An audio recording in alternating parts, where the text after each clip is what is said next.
बिस्मिल्लाहिर्रहमानिर्रहीम। अस्सलाम वालेकुम फ्रेंड्स। तो कैसे हैं आप सब? इसी दुआ के साथ कि आप लोग हमेशा हंसते मुस्कुराते और सेहतमंद रहें। अपनी वीडियो का आगाज़ करते हैं।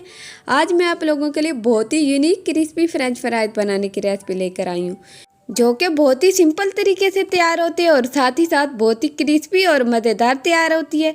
तो चलिए देख लेते हैं ये कैसे तैयार होती है। इसके लिए हमने 3 आलू लिए हैं, जिनको हमने अच्छी तरह वॉश कर लिया है। तो चलिए अब आपने आलू को अच्छी तरह पील ऑफ कर लेना है। अल्हम्दुलिल्लाह ये फ्रेंच फ्राइज बहुत ही क्रिस्पी तैयार होती है।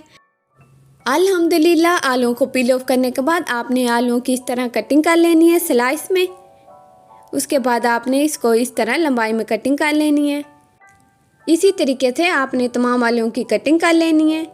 अल्हम्दुलिल्लाह इस तरह लंबाई में आपने तमाम आलूओं की कटिंग कर लेनी है। अल्हम्दुलिल्लाह आलूओं की कटिंग कंप्लीट है। तो चलिए अब हम इनको अच्छी तरह वॉश कर लेंगे। आलूओं को अच्छी तरह वॉश करके इनके अंदर से स्टार्च को रिमूव कर देंगे। अल्हम्दुलिल्लाह हमने आलू को अच्छी तरह वॉश कर लिया। तो चलिए अब हम इनको पानी के अंदर ही रहने देंगे ताकि ये काले ना हों। तो चलिए हम 1 कप बेसन लेंगे और साथ ही हम इसमें तकरीबन ½ टेबल स्पून साल्ट ऐड कर देंगे और ½ टेबल स्पून कुटी हुई लाल मिर्च इसमें जाएगी। और साथ ही हम इसमें थोड़ा सा जीरा और ½ टेबल स्पून लाल मिर्च पाउडर और साथ ही हम इसमें ½ table spoon garlic paste add करके इसको अच्छी तरह मिला लेंगे। अल्हम्दुलिल्लाह इस तरीके से फ्रेंच फ्राइज बहुत ही क्रिस्पी तैयार होती है। इसमें पानी ऐड करके हमने इसका थिक सा बैटर तैयार कर लेना है। अल्हम्दुलिल्लाह ये फ्रेंच फ्राइज बहुत ही मज़ेदार तैयार होने वाली है। अल्हम्दुलिल्लाह ये बैटर बिल्कुल तैयार है। तो चलिए हम बाकी रेसिपी की तरफ चलते हैं। इसके लिए हमने मैदा लिया है। इसके अंदर हम तकरीबन 1/4 टेबल स्पून साल्ट ऐड करेंगे और इसको अच्छी तरह मिला लेंगे। और साथ ही जो हमने बैटर तैयार किया था उसके अंदर हम थोड़ा सा फूड कलर ऐड करके उसको अच्छी तरह मिला लेंगे। ये ऑप्शनल है, आप चाहें तो इसे स्किप भी कर सकते हैं। तो चलिए इस बैटर की थिकनेस ये होनी चाहिए, ना ज़्यादा पतला हो ना ही ज़्यादा थिक हो। तो चलिए हम तमाम आलूओं की इस बैटर से कोटिंग कर लेंगे। अल्हम्दुलिल्लाह इस तरीके से फ्रेंच फ्राइज बहुत ही क्रिस्पी तैयार होती है और साथ ही साथ बहुत ही मज़ेदार तैयार होती है।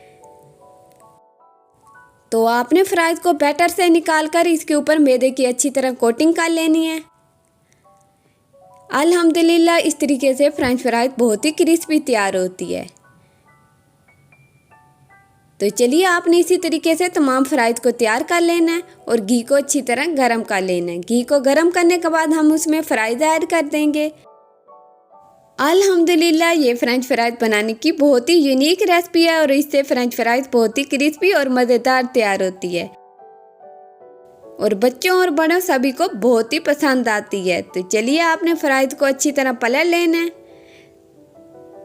आपने फ्राइज को ऐड करने के बाद 2 से 3 मिनट के बाद ही पलटना है। इसके ये फ़ायदा होगा कि इसके ऊपर जो हमने कोटिंग की है वो इसके ऊपर अच्छी तरह लगी रहेगी।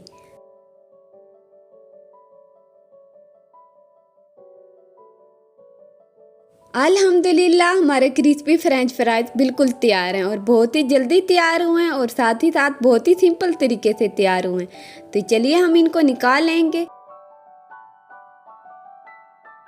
तो चलिए इनकी फाइनल लुक की तरफ चलते हैं। अल्हम्दुलिल्लाह हमारी फ्रेंच फ्राइज बिल्कुल तैयार है और बहुत ही क्रिस्पी तैयार हुई है और साथ ही साथ बहुत ही मज़ेदार तैयार हुई है। इंशाल्लाह मिलते हैं नेक्स्ट वीडियो में, तब तक के लिए अल्लाह हाफिज़।